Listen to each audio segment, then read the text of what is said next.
Hello everybody, I know you all like Diary of a Wimpy Kid if you watch my videos. So, Diary of a Wimpy Kid, audiobook, part 1, this is Big Shot. September, Monday.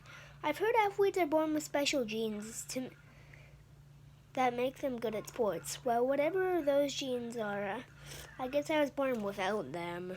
Mom always says that everybody who's a part of a team has an important role to play. But when it comes to sports, it seems like my job is to make everybody else look good. Ugh. At this point in my life, I'm pretty sure I'm not going to grow up to become a professional athlete, so I'm officially announcing my retirement. The crazy thing is I used to actually like sports, but that was back in preschool when sports were still fun.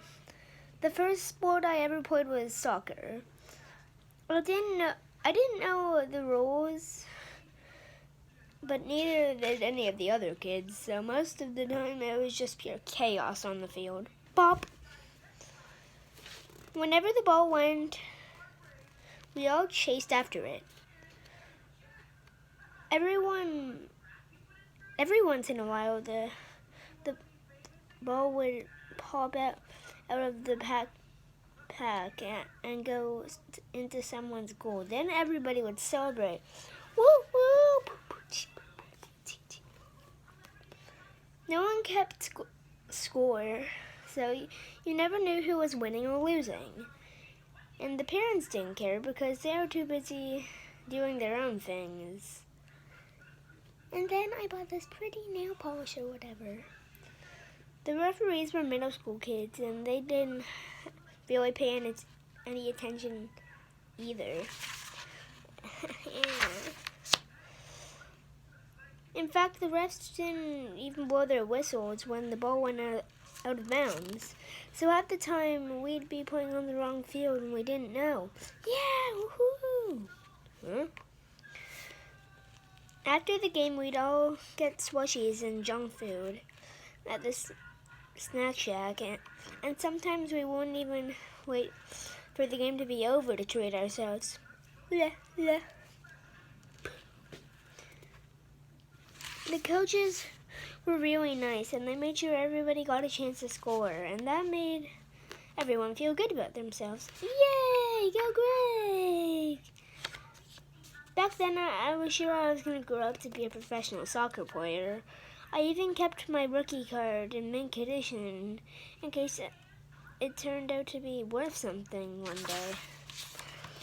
But then everything changed But then we got to kindergarten and everything changed.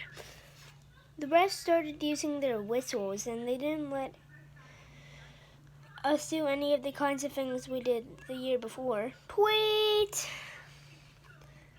That season, the ref blew their whistle almost every time I touched the ball. So when I was in the game, I'd stand in the corner of the field and pray the ball doesn't roll to me.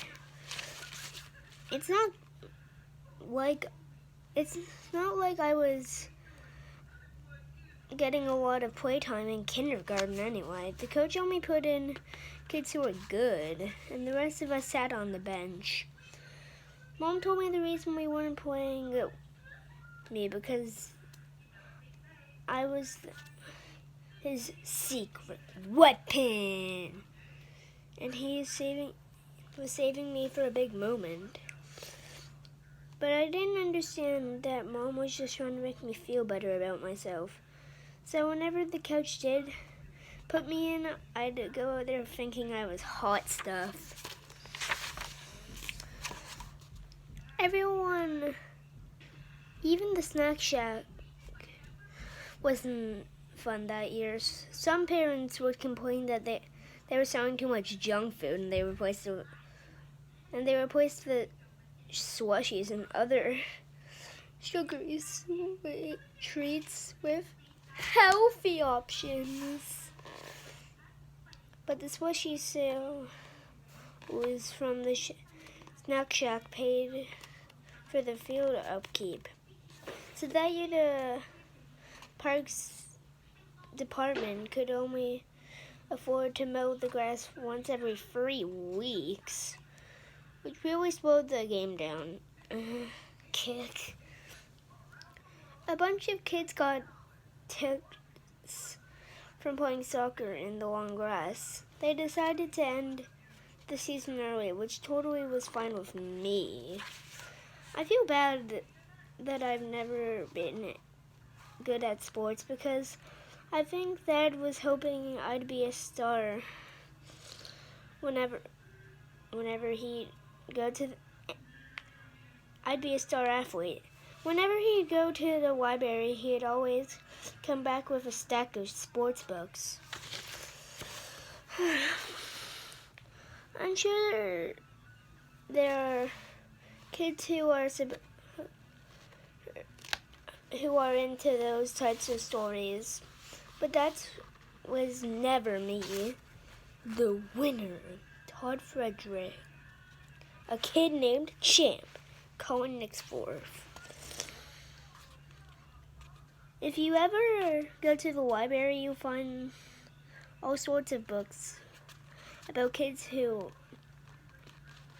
do amazing things and lead their team to victory. But I never had any experience like that, and I bet there's a lot of kids out there just like me.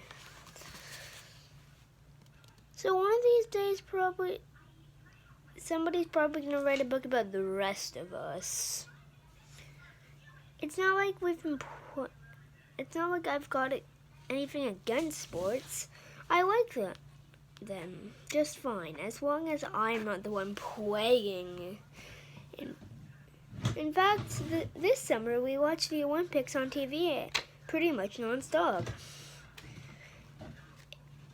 It was Mom's idea to watch the games as a family. She said that these days everyone's in their own little bubbles, and sports is one of the only things that still brings people together. But I think a little togetherness goes a long way. 10, 8, 6, 10.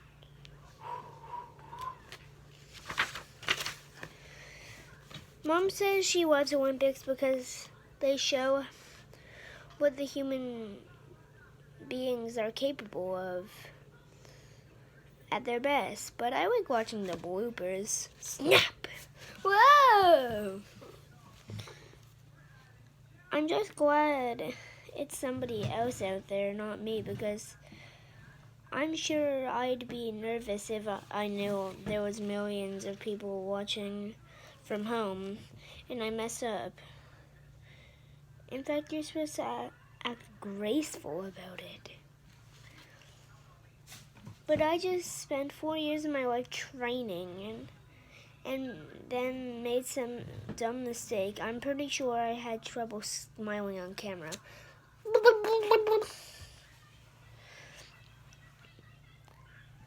That's why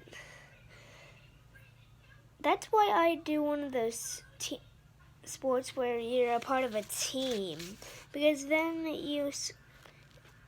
when you screw up, it's a lot harder for people to tell. Mind if I squeeze in with you fellas? In fact, if I was in the Olympics, I'd be in one of those events where a horse is involved, because because if something goes wrong, at least you can blame something. You have someone to blame. Things were going great until Thunderbolt here screwed up. Equestrian. But now that I'm thinking about it, that's probably the reason my horses act out sometimes.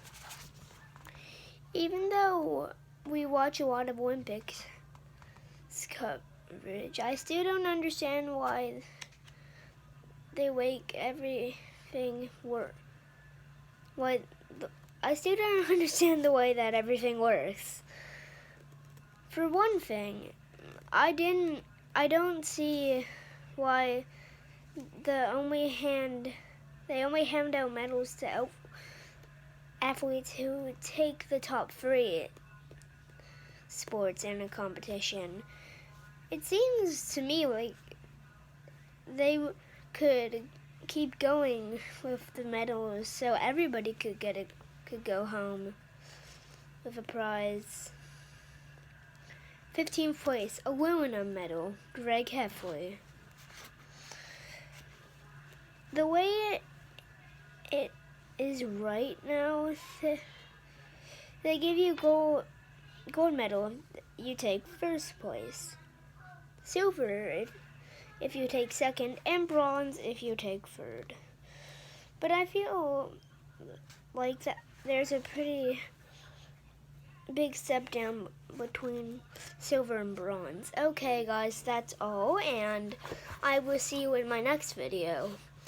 So yeah, goodbye. Make sure to subscribe and like, and go check out my cousin's channel while you're at it.